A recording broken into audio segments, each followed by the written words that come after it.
집에 있는 교회 매일 묵상의 집 1월 4일 화요일 요한복음 1장 29절에서 42절 어린 양으로 되었습니다.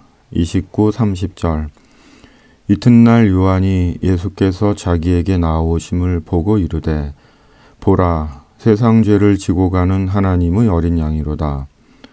내가 전에 말하기를 내 뒤에 오는 사람이 있는데 나보다 앞선 것은 그가 나보다 먼저 계심이라 한 것이 이 사람을 가리킴이라. 예수님께서 세례 요한에게 세례를 받으러 나아오셨습니다. 그러자 세례 요한이 예수님을 가리키며 말했습니다. 보라, 세상 죄를 지고 가는 하나님의 어린 양이로다. 성경에는 성경이 아니고선 들을 수 없는 말씀들이 많습니다.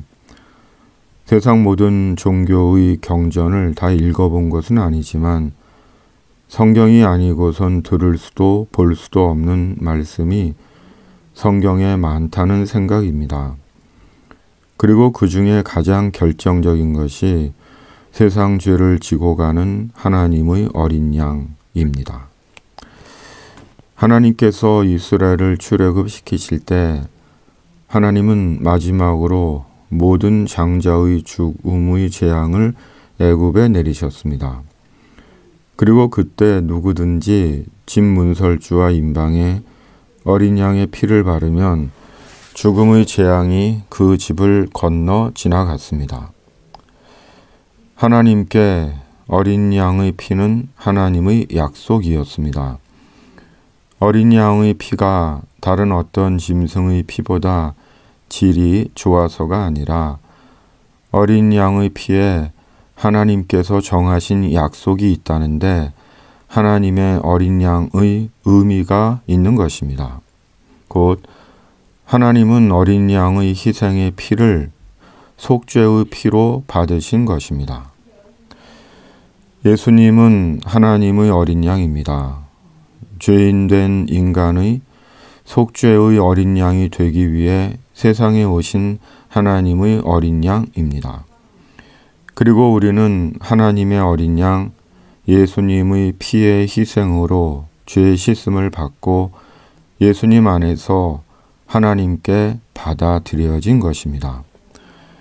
결코 하나님께 받아들여질 수 있는 존재가 아님에도 예수님의 십자가 속죄의 희생으로 하나님께 받아들여진 자가 된 것입니다. 그리고 하나님의 어린 양 예수님 안에서 우리가 하나님께 받아들여졌다는 것은 우리 생의 일생일대의 결정적인 사건이 일어난 것입니다. 왜냐하면 그것은 우리가 천국에 들어가게 되었다는 것이기 때문입니다. 그리고 이 약속과 사실로 인해 우리는 주 안에서 전환의 인생을 살아가는 것입니다. 32절에서 34절 요한이 또 증언하여 이르되 내가 보매 성령이 비둘기같이 하늘로부터 내려와서 그의 위에 머물렀더라. 나도 그를 알지 못하였으나 나를 보내어 물로 세례를 베풀라 하신 그이가 나에게 말씀하시되 성령이 내려서 누구 위에든지 머무는 것을 보거든 그가 곧 성령으로 세례를 베푸는 이인 줄 알라 하셨기에 내가 보고 그가 하나님의 아들이심을 증언하였노라 하니라. 예수님께서 세례 요한에게 세례를 받으실 때 성령이 비둘기같이 하늘로부터 내려오셨습니다.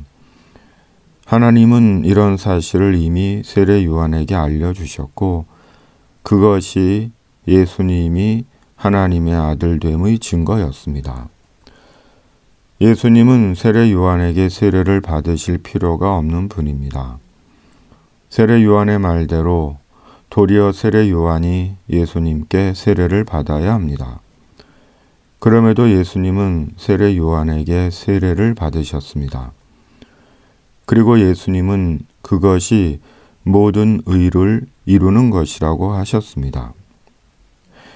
예수님께는 예수님의 자존심이나 생각보다 하나님의 뜻이 더 우선이고 중요했던 것입니다.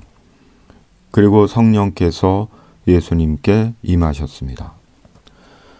성령은 성부, 성자, 성령, 삼위 하나님의 한 위입니다.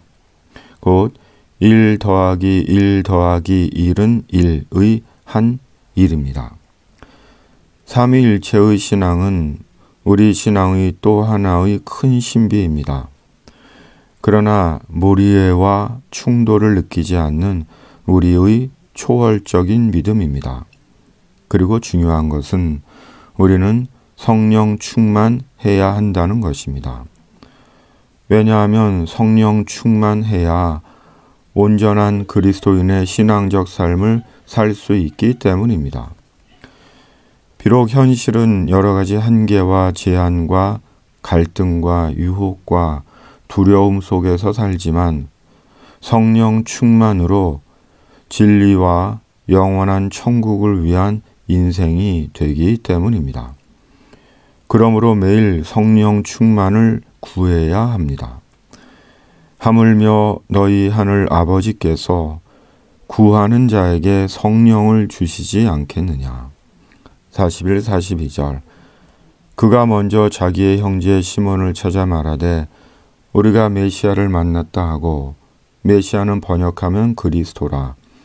데리고 예수께로 오니 예수께서 보시고 이르시되 내가 요한의 아들 시몬이니 장차 게바라 하리라 하시니라. 게바는 번역하면 베드로라.